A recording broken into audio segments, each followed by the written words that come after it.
When your outline is prepared, it is time to step into the second stage of writing, which is writing itself or drafting. बेटा ये narrow down करना, topic topic choose करना, topic को select करना, topic narrow down करना, topic पर brainstorming करना और टॉपिक की आउटलाइन बनाना, डेटा कलेक्ट करना, ये सब स्टेज प्री राइटिंग। जब हम इस पर सब इन सबको क्रॉस करके आते हैं तो बात आ जाती है लिखने की। Then we think about it, how do we introduce our topic. Sometimes there are many ways of introducing your topic. Sometimes you can do it in a narrative. This is called narrative intro. In narrative intro, this is an intro which deals with the story in a chronological way. कि आप intro में chronological वे में एक story लिख कर आते हैं कि भाई 1966 में ये हुआ, उसके बाद 1984 में ये हुआ, 1996 में फलां चीज़ हुई और 2010 में फलां चीज़ हुई। अब इन सब चीज़ों का मकसद क्या है वो आए तो हम देखते हैं। And this type of intro is commonly used on features. It is sometimes used on news stories as well, where how it happened is more interesting or important than what happened.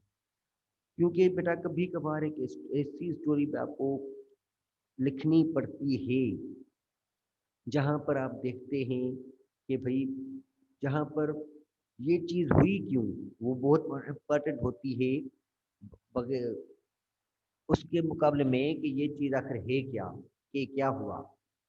क्योंकि for example अगर आप मोहनजोदड़ो पर लिखते हैं, आप उस पर लिख सकते हैं कि ये 2500 कबले मसीह की बात है जब सुमेरिया बहुत बड़ी सिविलाइजेशन थी।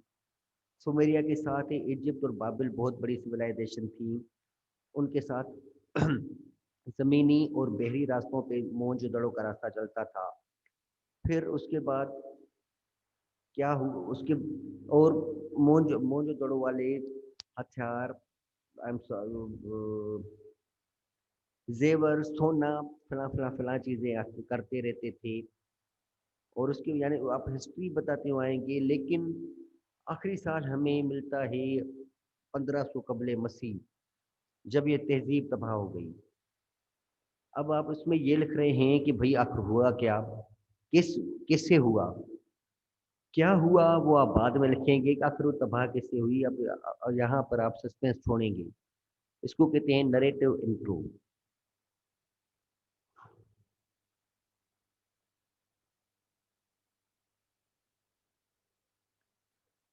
Now there is another anecdote.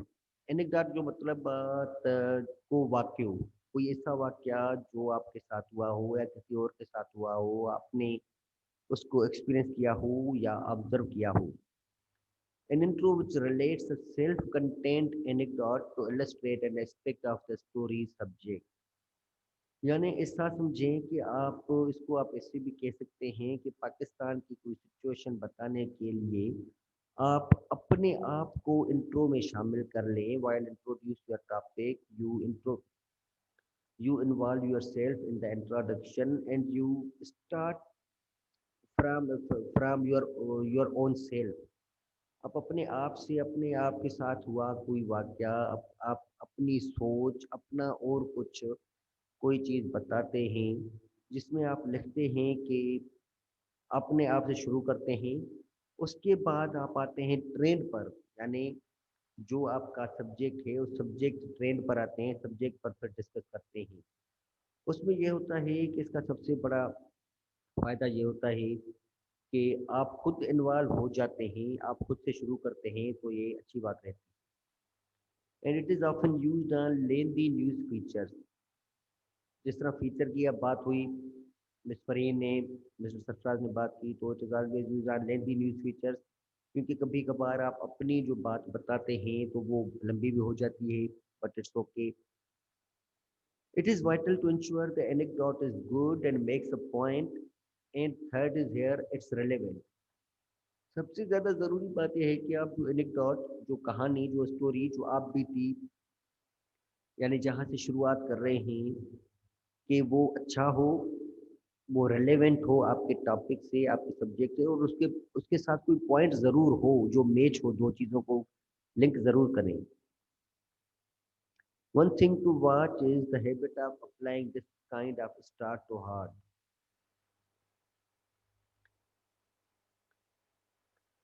अब इस तरह की यानी ये चीजें अप्लाई करना हार्ड होता है।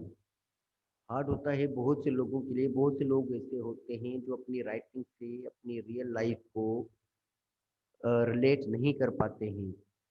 लेकिन अगर आप कर पाए तो वो अच्छी बात है। वो तभी हो जाता है आराम आराम से जब आप खुद आस्ता आस्ता लिखना शुरू करेंगे। Then this is the third type of intro, which is called delayed drop.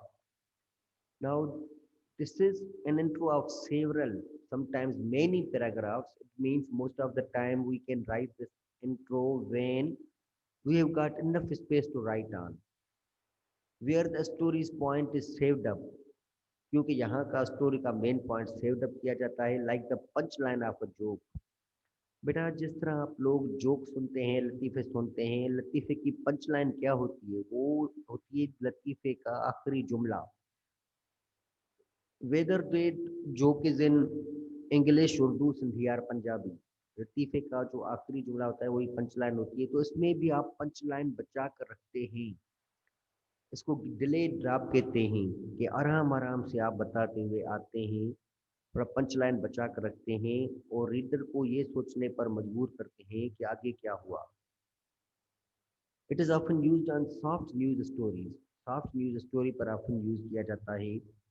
For example, अगर आप ट्रंप पर कोई चीज़ लिख रहे हैं तो आप लिख सकते हैं कि वो जो आदमी रेसलिंग में जो कमेंट्री करता था, खुद भी रेसलर रह चुका है, रेसलिंग में कमेंट्री करता था, शायद से उसका दूर दूर तक कोई भी ताल्लुक नहीं है। लेकिन किसी ने नहीं माना था कि वो सियासत में भी इतना ज़्यादा तरक्की कर पाएगा।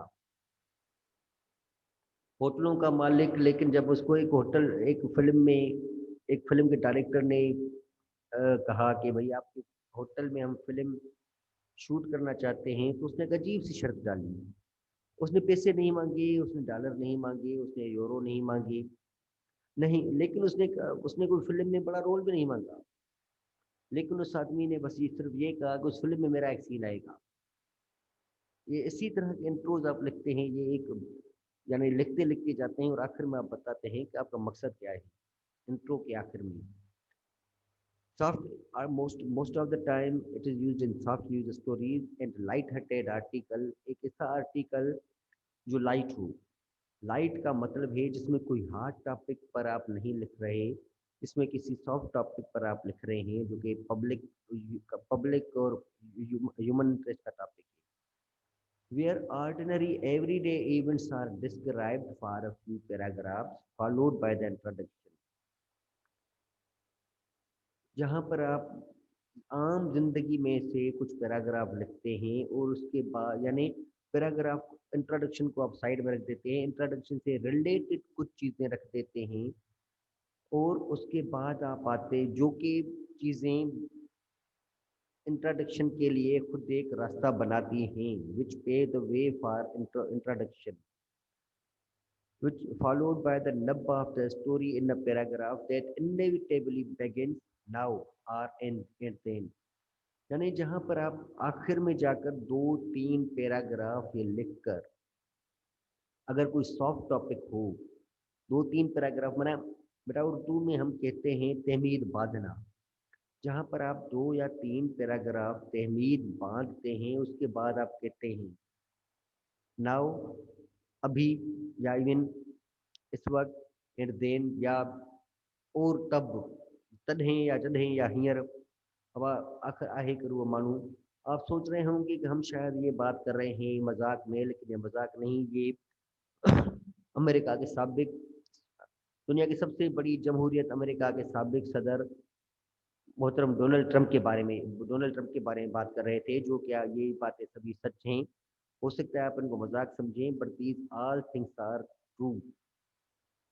तो बेटा ये डिलेड ड्राफ्ट का मतलब होता है कि एक आराम आराम से पानी का कतरा जब गिरता है तो वो सुकून से पूरा फूल कर उसके बाद गिरता है। तो ये यानी और सब चीज़ें आपने दे दी और ड्राफ्ट को डिले कर दिया, उससे रिलेटेड चीज़ें आपने दे दी।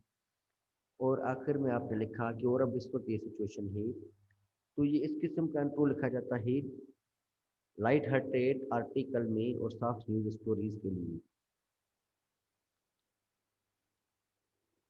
ओके बेटा,